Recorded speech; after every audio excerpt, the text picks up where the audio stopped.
Last week, I shared some of the tips I followed to ensure Shadow didn't suffer from heat exhaustion while alone in the RV during a summer day. This week, we're going to talk about some of the things that broke in the RV and that I had to fix while I was parked at the Valley of Fire.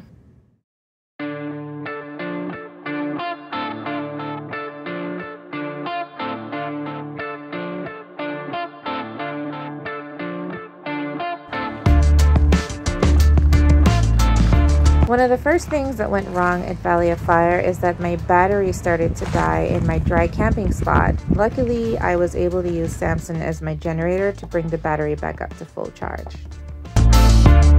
The next night we had a really bad windstorm, and I woke up the next morning to see that my solar panel was shattered. It was so bad that I decided to go hunting for a new spot. And so this time I got running water and electricity since I no longer had a solar panel. Some people noticed, some people didn't, but the wind flare for my Baja rack was pretty badly beaten up when I got it. So they sent me a new wind flare that I sent to my friend's address, and I had to go pick it up anyway, so I also sent solar panels to the address, which you can see in the back of the truck.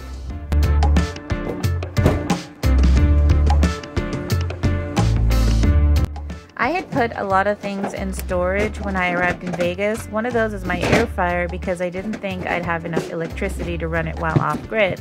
Well, since I was now plugged up at a spot, I did have electricity, so I grabbed that, a jacket, warmer pajamas, and a pair of shoes since sandals alone weren't cutting it, and I had been roughing it in my onesie for a couple of nights during the windstorms.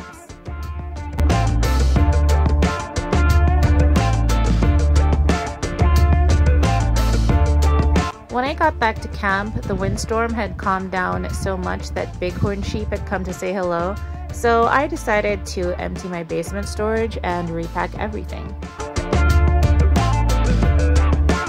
I was just about to relax when I realized that the side strip on my counters had somehow come undone, so I didn't know what to do about that. I knew I had some Gorilla Glue, so I glued it up, used a bottle to kind of press it in there, and well, that'll have to do until I figure out what to do about it.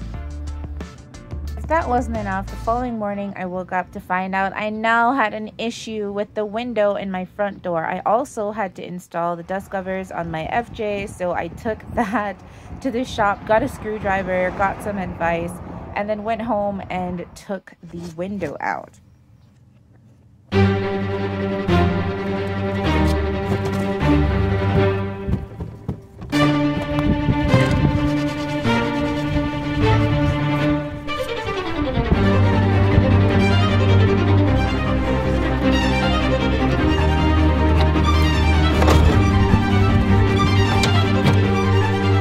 So the issue is two of the stoppers that's supposed to stop the window from sliding down broke. So I flipped it upside down and added caulk to kind of hold it better. You can see how windy it is from the door trying to come back around to slap me, while I am also trying to get the window back in, which made for a very, very terrifying experience. It was really hard doing it with the glass, so I decided to just screw it partially in and then put the glass in.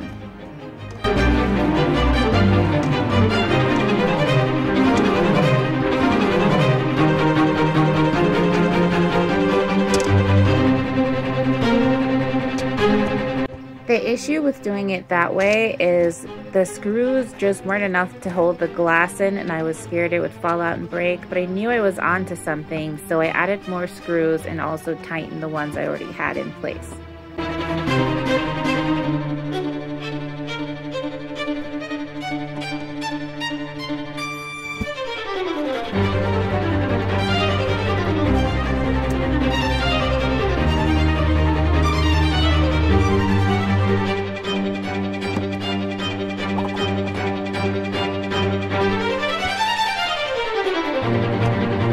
My heart was in my throat the whole time, but the end result was well worth it.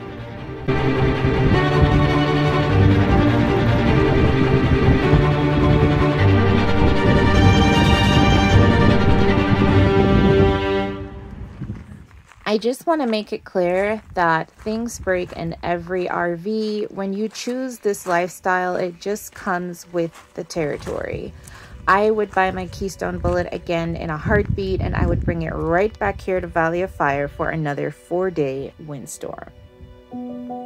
I don't want anyone walking away from this video thinking RVing is too hard or Valley of Fire is the worst place ever. So next week, I'm going to share some of what makes it all worthwhile.